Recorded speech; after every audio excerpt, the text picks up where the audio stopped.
Good afternoon, everyone. I am Katelyn Rigle. I am the Small Business Outreach Coordinator here at DCAA, Defense Contract Audit Agency. Today, we are going to be talking about elements of an adequate proposal during the Department of Navy's Lunch and Learn. So I see quite a few participants here.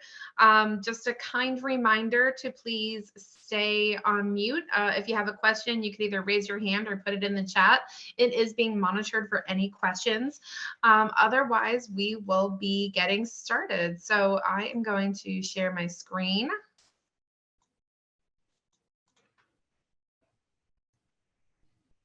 All right. Destiny, Amber, can you guys see my screen? Yep, we're good to go. Yep, you're good to go. Beautiful. So let's get it, everyone. So this is elements of an adequate proposal. And today we are going to be talking about pricing proposals, price proposal adequacy, some common non-compliances that we here at DCAA find quite often, what we consider to be adequate cost or pricing analysis and data, and some online resources, some tips and tricks for small businesses. Now, when it comes to pricing proposal adequacy, just know that you, the prime contractor, as a small business or whatever size business you have, you are responsible for providing adequate supporting data for your proposal package.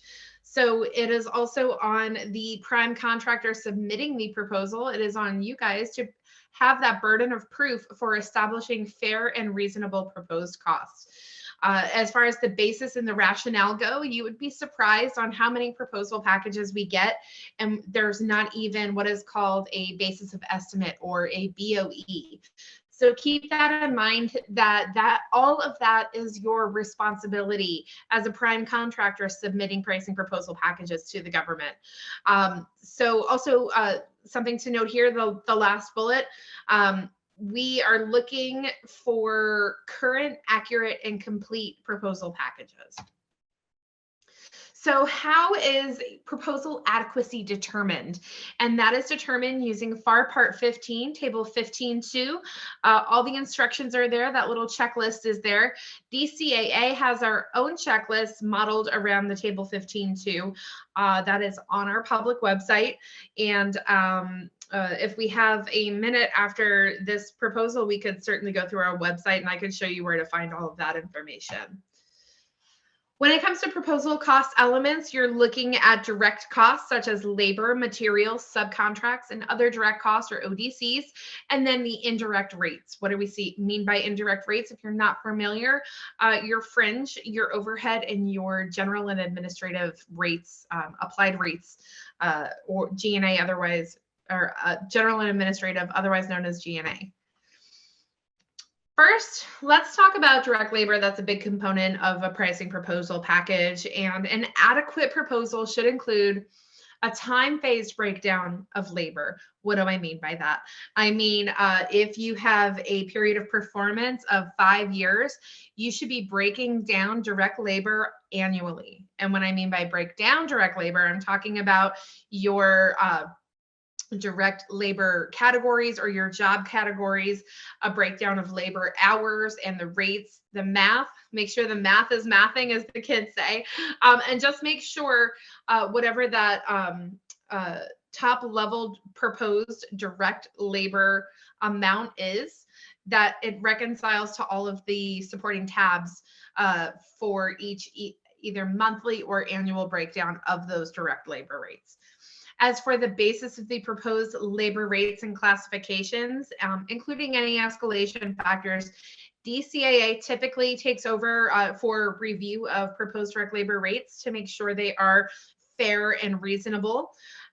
If we have experience with you and have some data on file, we may do it, we may not. If we don't, we will ask DCMA, we'll request an assist audit to look at the proposed direct labor hours and job categories.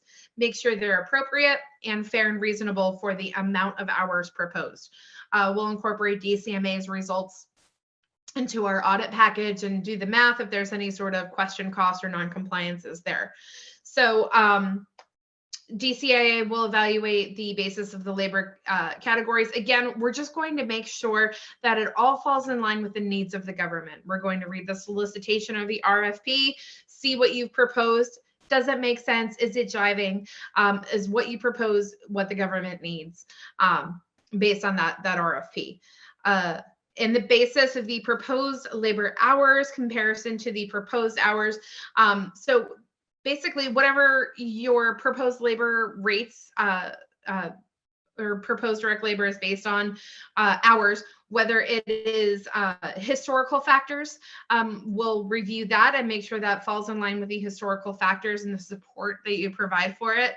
The key theme here, as I continue to talk about all of these cost categories, is historical factors and providing the support and documentation.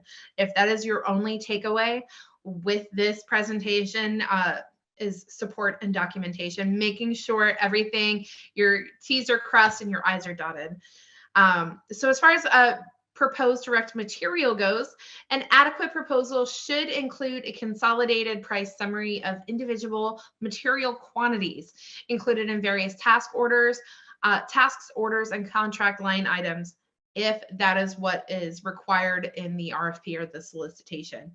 The consolidated bill of material, oftentimes you do hear the government with the acronyms. So consolidated bill of material, or CBOM, bill of material, the BOM, should provide a basis for the pricing.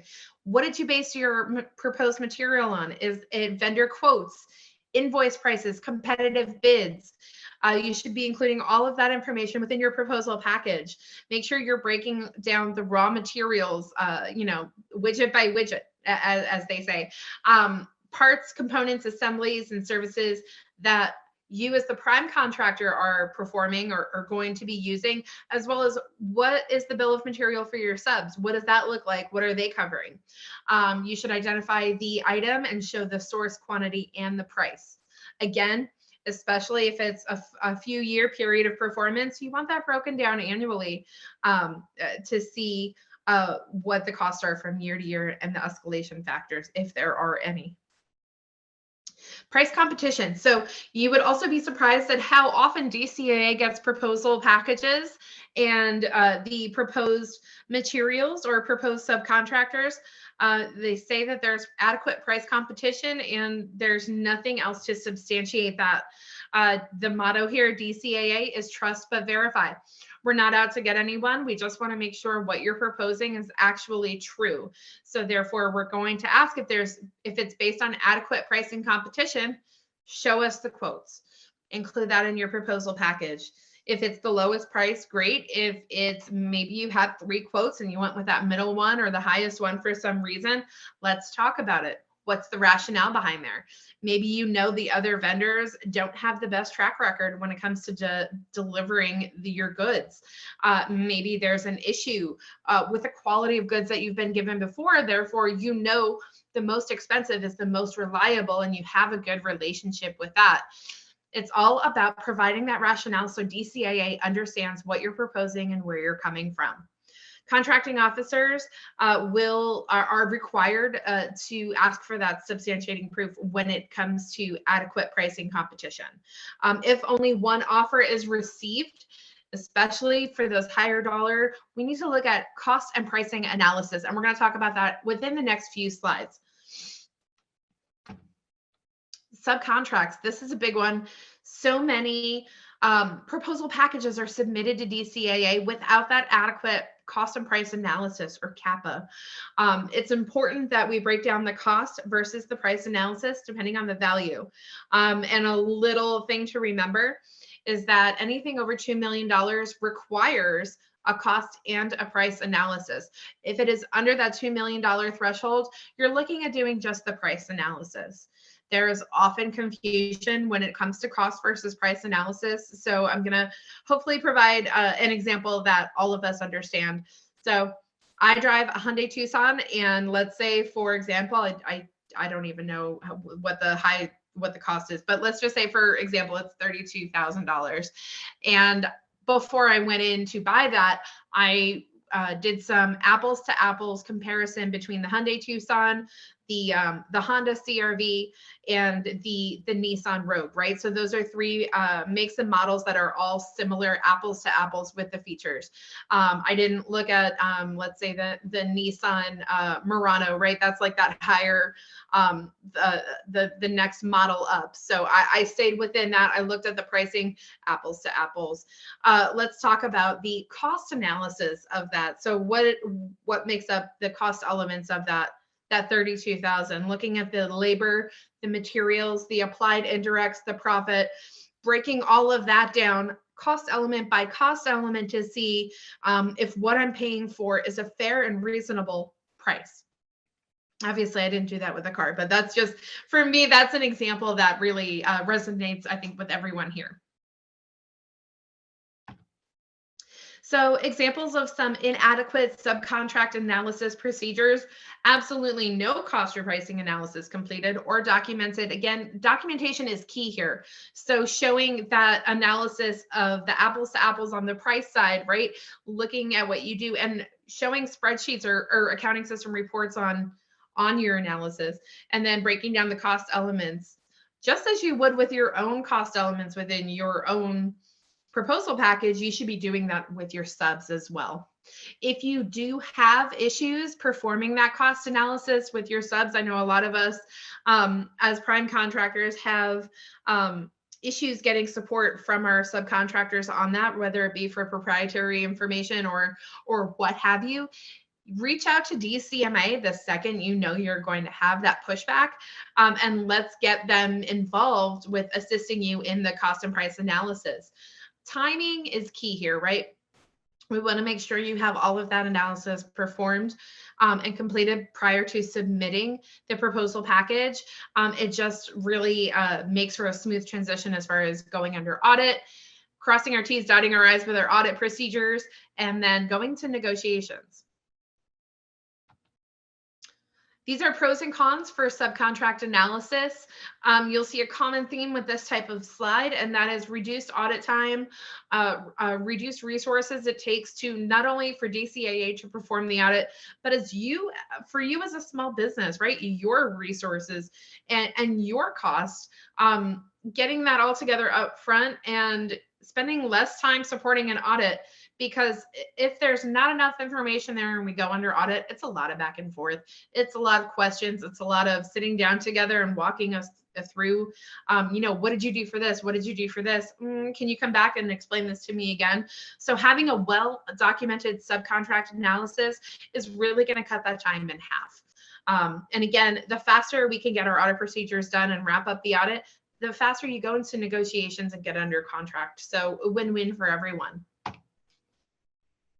So we're going to have a little Q&A here from my side on adequate or inadequate. And the reason I like these questions is because it really makes us think of what is enough, right? When is enough enough? And I think that's the question I get often from contractors is, when is enough enough, Katie? Like, haven't I done enough? And sometimes the answer is yes. Sometimes the answer is no. So with this question, subcontractors' proposed labor rate is an average of 100 manufacturing employees. Do we think that's adequate or inadequate? We can put it in the chat, or you could raise your hand, come off mute real quick, and let us know what you think.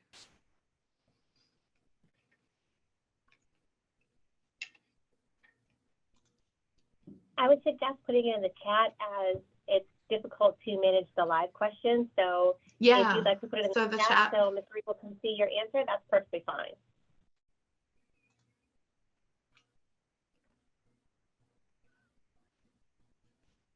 I don't know if anything's popping up on my end. All right. Thanks, Will. Yeah, so you are right. It is inadequate. All right, here's all the answers popping through. Y'all are right. It is inadequate. So why is it inadequate? We recalculated the average labor rate and considered the labor rate to be reasonable. So it's inadequate. Improvements to consider. When averaging, ensure representative of the function being bid. Excuse me. So out of 100 manufacturing employees, are they actually manufacturing employees? We've had some audits where The same scenario comes through, right? We're looking at a representation of manufacturing employees. Contractors have either inadvertently or accidentally or on purpose included CEOs, G&A employees, overhead. Engineering, we want to make sure that it is actually manufacturing employees. We want to validate the labor rates by employee to actual payroll records. Let's say I'm included in there and I make, $100 an hour. I wish. But let's say that it says I make $100 an hour, but you go to verify that with employee records, labor records, and I actually only make like $50 an hour. And that's going to significantly overstate that average of the manufacturing employee rate that's being proposed. So we want to make sure what they're making is what is included on the calculation itself. You want to compare labor rates to market labor rates, right? So I'm outside of Philly, and most of us, I think, actually we're all over the US, I believe. But let's say Philly is drastically different market than the DC area, the different cost of living and everything like that. So we want to make sure that the locality and labor markets and trends are included in that consideration when talking about the 100 manufacturing employees. And again, documentation, that last bullet there of documenting everything that you're doing.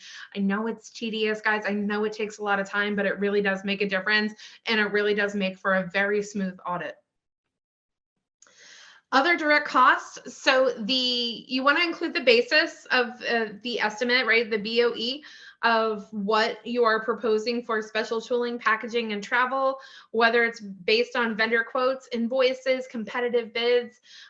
For travel, we want to talk about GSA per diems, and we just want to make sure how we arrived at the cost that we did for the proposal and make sure that they're fair and reasonable. Again, the burden of proof is on you guys. So we just discussed the direct rate or the direct elements, and now we're going to talk about indirects.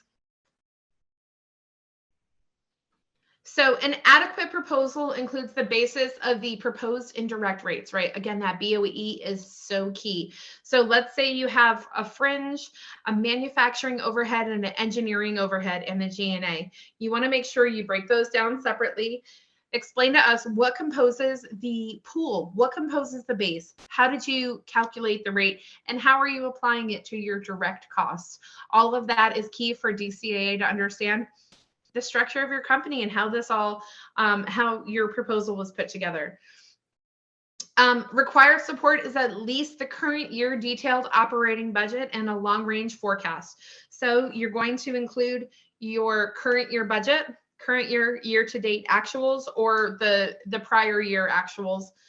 It's really key for DCAA to see, and we'll get down the bullets here in a second about historical factors, but we're going to ask to see historical versus the historical budget versus the actual costs. And the reason for that is we want to see how you're estimating, right? Did it come close to what you're estimating? Have you been way far off? What does that look like for your costs in the future? Again, if it is a 5-year period of performance, you want to break down those indirect costs and the indirect rates year over year. And you want to provide that budget, for 2024. You want to provide that budget for current year 2024. What does 25, 26, 27, 28, and 29 look like if it's a 5-year proposal? So time phasing all of that out for the whole period of performance is key. We have seen that quite often where it's just the current year and that's it, which is a big no-no. The budget should detail indirect expenses and show the relationship of direct labor in either indirect expense allocation basis to sales projections. So direct costs are always included in the allocation bases themselves. So what does that look like for this year and then the next 5 years out? What does that look like with your business base? Are you looking to bid on additional contracts, or are you having this one contract and that's it? What does it look like as far as your sales projections go in the future? And that will directly affect your indirect costs. This is not much to show on this slide, except for that this is the requirement of FAR, the Federal Acquisition Regulation, FAR 15, 408, Table 15.2, show trends of budgetary data to provide a basis for evaluating the reasonableness of proposed rates. We get a lot of pushback sometimes if I'm not providing my budget. I don't need to show you my budget. We do, and the FAR says that we do need to look at that and consider that when we're talking about going into negotiations. Budgetary data. So straight lining out year rates. Let's say, you had a 5% G&A rate that for last year and this year, and you're going to propose G&A as a 5% rate for the next 5 years, and that's it. You can do that, but we're not going to consider that adequate because there's no explanation. If you were to straight line a G&A rate of 5% for the next 5 years and provide an explanation of this is a 5-year period of performance, this is the only contract I plan on working on, here's a historical a download of my expenses for the past 3 years with my indirect costs for the pool expenses, and it stayed pretty consistent. Okay, we have a solid basis to go on here. But if you're providing a straight line proposed indirect rate without explanation, we're not going to accept it. Especially now for 2024, the past 5 years have been, we've seen so many ups and downs with our costs that there's just no way that things are staying that consistent. Examples of inadequate budgetary data, again, that flatlining rate, we talked about that. Providing no detailed budgetary data, again, the detail is key, the documentation is key, providing that support and the explanations for what you are proposing is definitely, again, going to make for a smooth audit or even just the determination of adequacy for your proposal package. Pros and cons of the budgetary data. Same thing, better planning. You don't want to go into a fixed price contract and be adhered to a 5% G&A rate, and all of a sudden at year 2 or 3, your actual G&A rate is spiking to 10%. You're losing out on that money. So it's going to make for more accurate cost estimates, especially when it comes to fixed price proposals. Here's another question. I want to make sure y'all are paying attention. So straight lined 2022 and beyond for the G&A rate at 10% based on 2021 actuals. Do we think that's adequate or inadequate?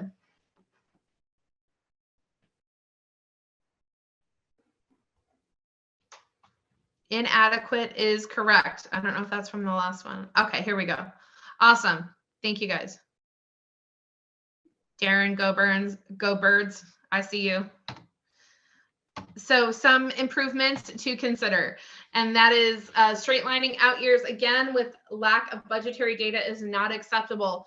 Let's talk about it. Let's talk about the differences between your budget and your actuals for the past 5 years. Explain why the rates will not change. Consider any fixed, variable, or semi-variable costs. Let's go back here for a second. I want to point this out. Okay, cool. 2021 actuals at 10% and so on. G&A for 2020 was at 5%. G&A for 2019 is at 20%. There are so many fluctuations there.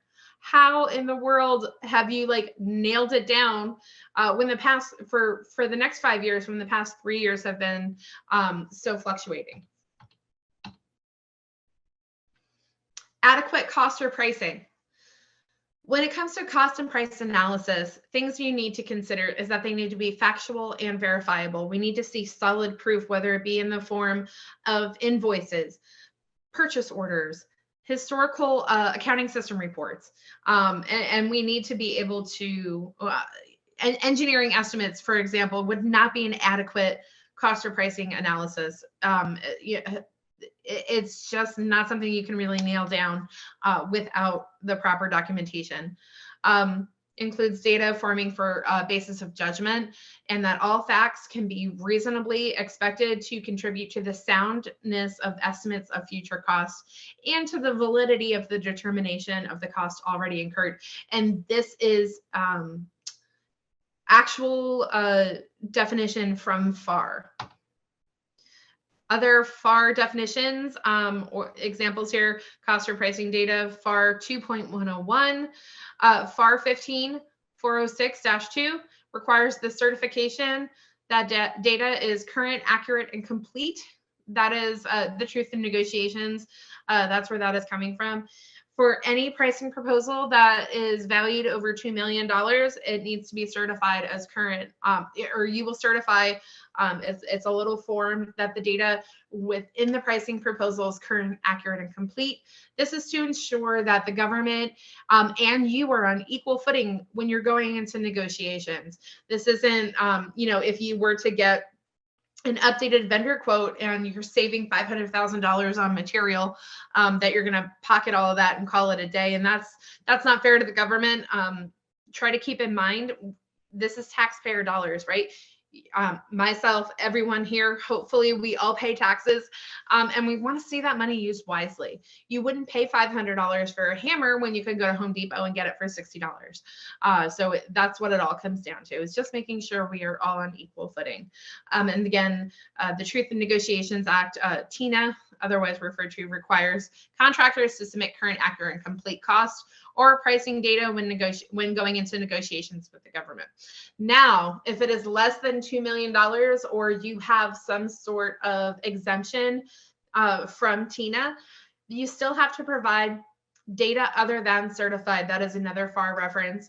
And that still requires you to show how you arrived at that fair and reasonable cost. You just aren't certifying. That's the one difference. It's that one caveat, but the burden of proof is still on contractors here.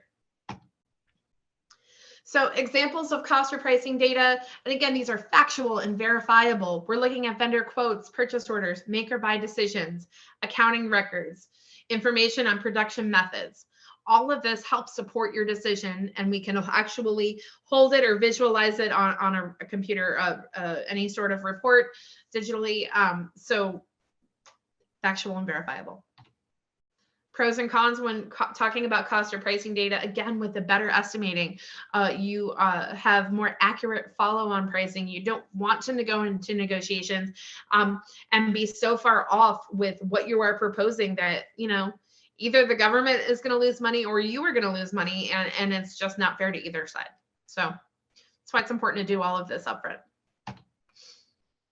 One last question here, and we're going to talk about adequate or inadequate when it comes to cost and price analysis or cost and pricing data. So in a price proposal dated July of 2021, unit 152 is estimated at $2,000 per unit, and that's based on purchase order number 124 for July of 2015. Do we think that's adequate or inadequate?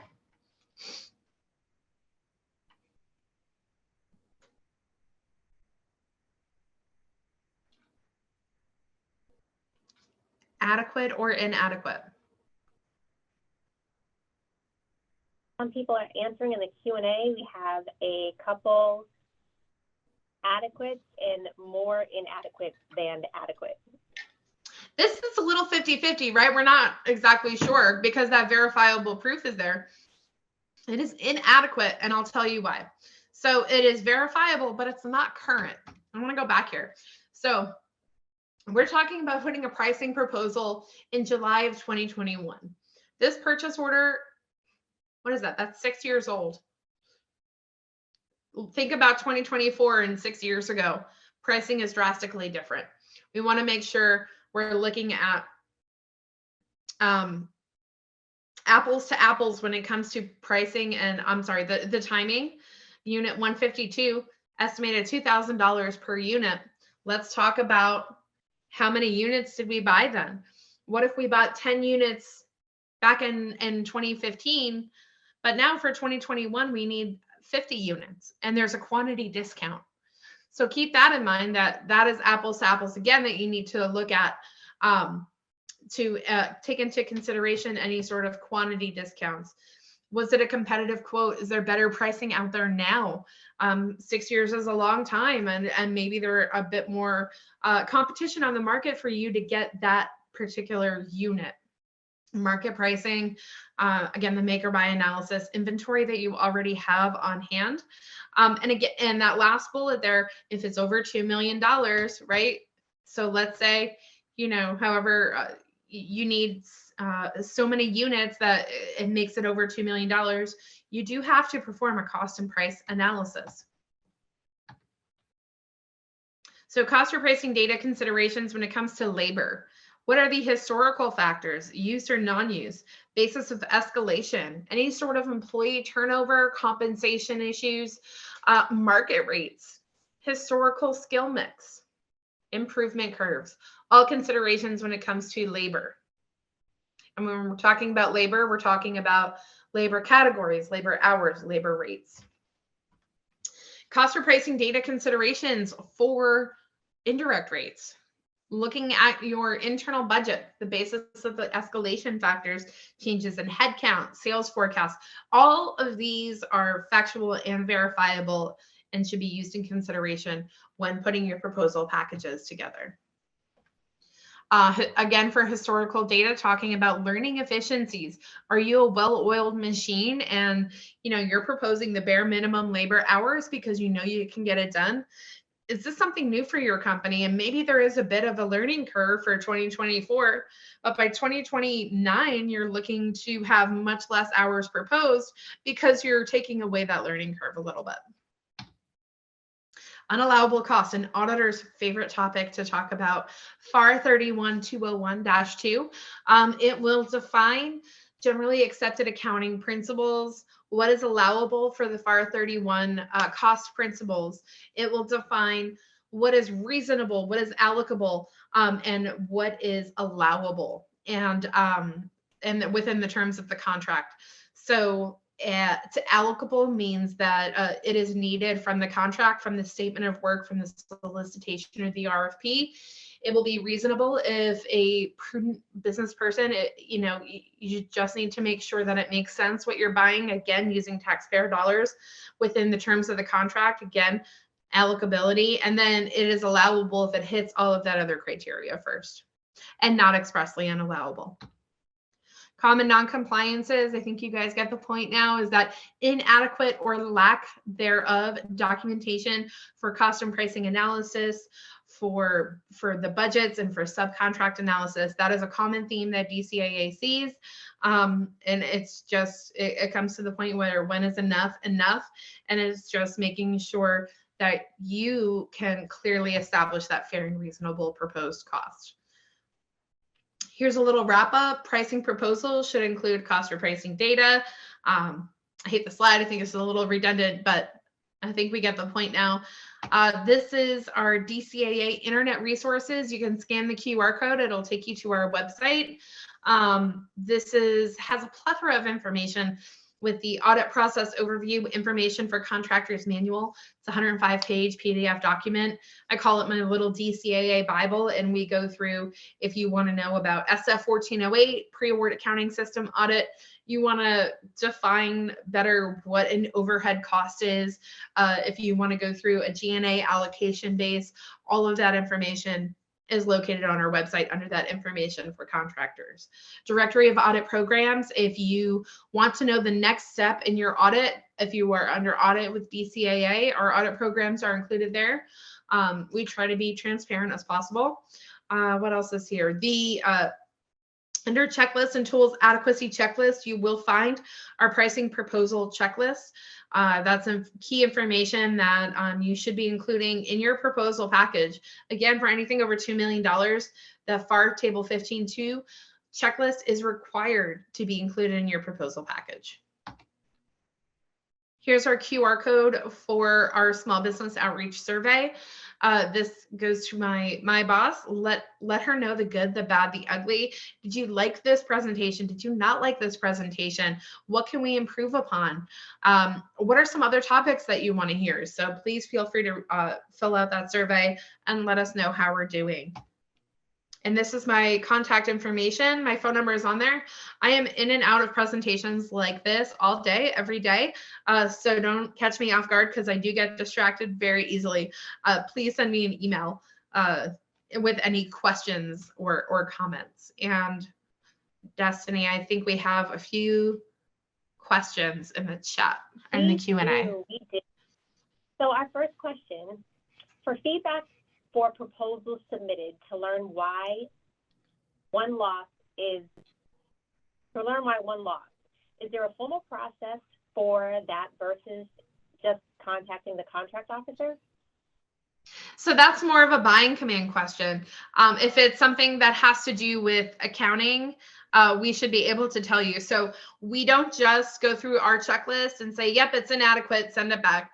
We will send a memo, like a DCA with a DCAA letterhead memo, and it'll break down what we consider to be inadequate. So as far as aspects of the proposal, DCAA can give you feedback on that, but if it's something to do with a performance issue or concern, that would have to be from the buying command.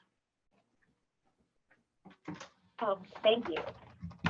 So for the Davis-Bacon Act or Service Contract Act contracts, how would you propose that we approach determining escalation rates or direct labor rates in the future? So DCAA uses, it's called IHS Market or Global Insight. I believe that is a subscribe to service. So you could use that, or for the DBA and the SCA, I believe they're good for a certain amount of time. So you should be able to, you could look at historical factors for that to see how often they change and what they change. And if there's a percentage that they have increased over the years, like that could be your rationale for any sort of out years. Thank you. Okay. Are GSA reference rates adequate, and how would the agency validate the submittal? So I know we use GSA Advantage for determining fair and reasonable costs.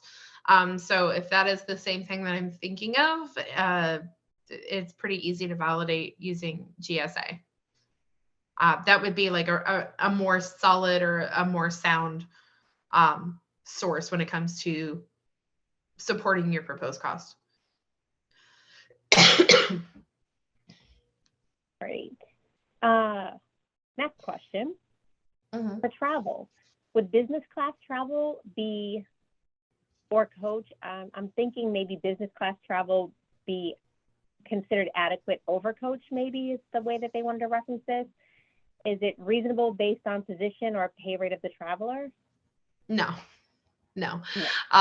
Coach is always, this is coming from somebody who basically lives in a plane these days. I travel across the country, and I would love to use the excuse, like, I travel so much, don't I want to be comfortable? And the answer is no, it's always coach. It's always, you could pay for the upgrade to first class or a higher class, business class, whatever. But that is coming out of your pocket, and you do have to show that. But as far as proposals go, it's coach. Thank you.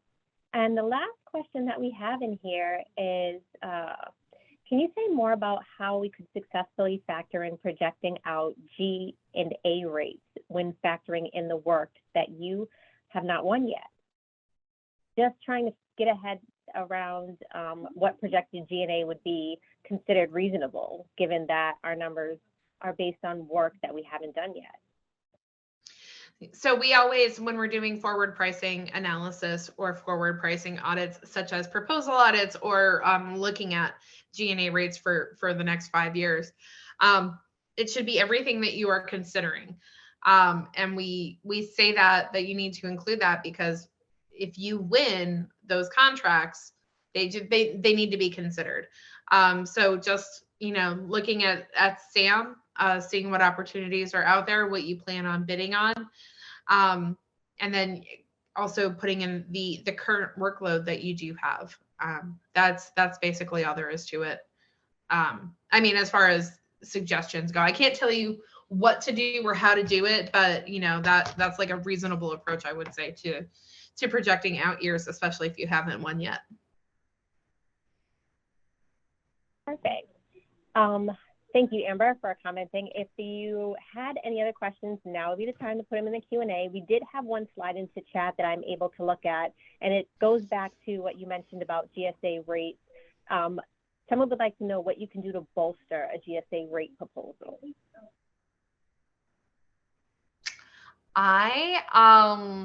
Well, we can't tell you what to do, so I don't know if I feel comfortable answering that one. It seemed like something that was more objective. We did have another one pop in. Is there a DCAA template for small businesses that they can use for a healthy proposal audit? Yeah, you know what? Let me share my screen again. Sorry, I'm gonna pull up the website. Can you hear me? Yes, yes, I was just letting you know that you are still sharing, so go ahead. Oh, okay. Well, that's my 5-year-old.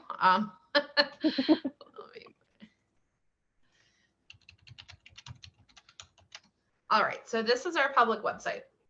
Again, I can't tell you how to put your proposals together. I can just tell you what DCAA assesses for adequacy, and then our audit programs. So it's dcaa.mil under customers, under checklist and tools. Hold on one second. You're still sharing the presentation, so let me stop you sharing, and then you can go ahead and share your screen again. Oh, perfect. Okay.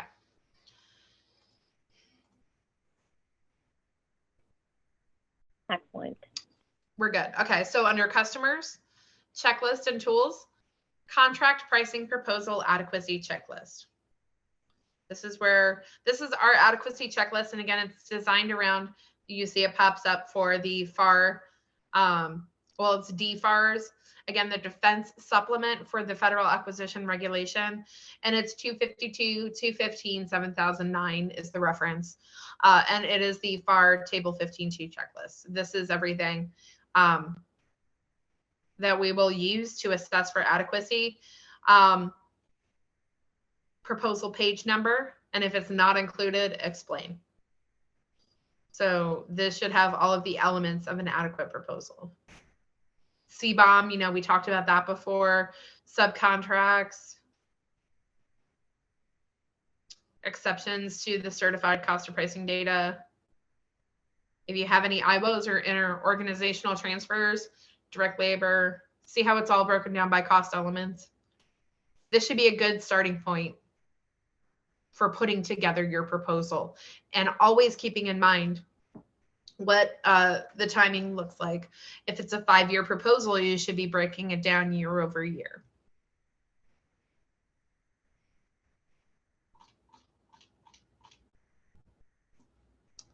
That's all I have. Perfect. One last question popped in here. Yeah. When doing transportation at an unknown mileage, but on an 8-hour day, how can that be determined when also labor is also included? All right, so when doing transportation, at an I don't know. Unknown mileage per, I think there's maybe an estimate per mileage, and they're not sure at what the estimate, or maybe that mileage in general, if you would like to elaborate.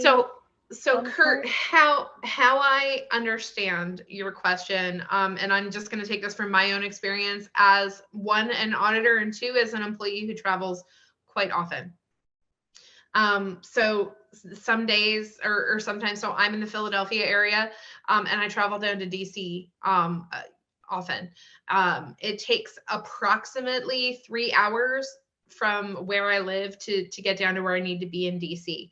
So if I have an 8-hour day, 3 of those hours are considered my travel. I'm still on the clock. I'm still working. And then, I would work 5 hours down in DC to complete the remainder of my 8-hour day. Now, am I still sharing my screen, right? Yeah. Now you want to talk about mileage. Let's talk about mileage.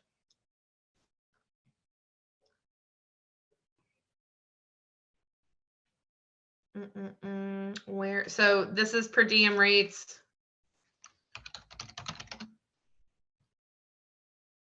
I believe it is 67 cents now per mile if you're using your personal vehicle. If that is what you're talking about, modes of transportation, if use of privately owned vehicles authorized as of January 1st, it is 67 cents per mile.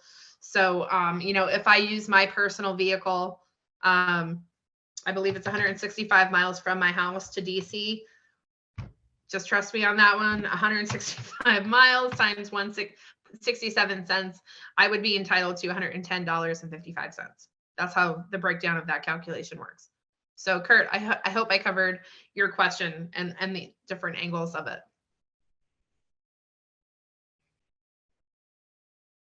Looks like we're good. I would just like to answer quite a few questions that came in regarding the presentation. It is now available on our website. Is there anything, Katelyn, that you wanted to wrap up with?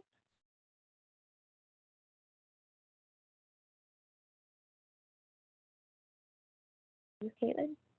Yes, sorry. I was looking at Okay. the anonymous attendee with the calculating mileage.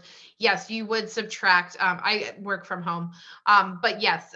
So let's say if I was, the miles from my house to Philly, if I were to travel to Philly, would be 49 miles. So it would be that 165 miles minus the 49 miles. That's how you would calculate that.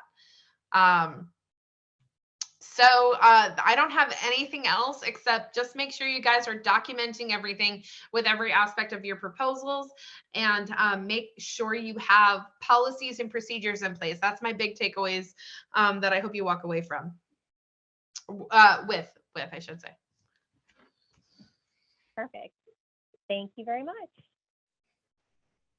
Thank you guys. It's always a pleasure.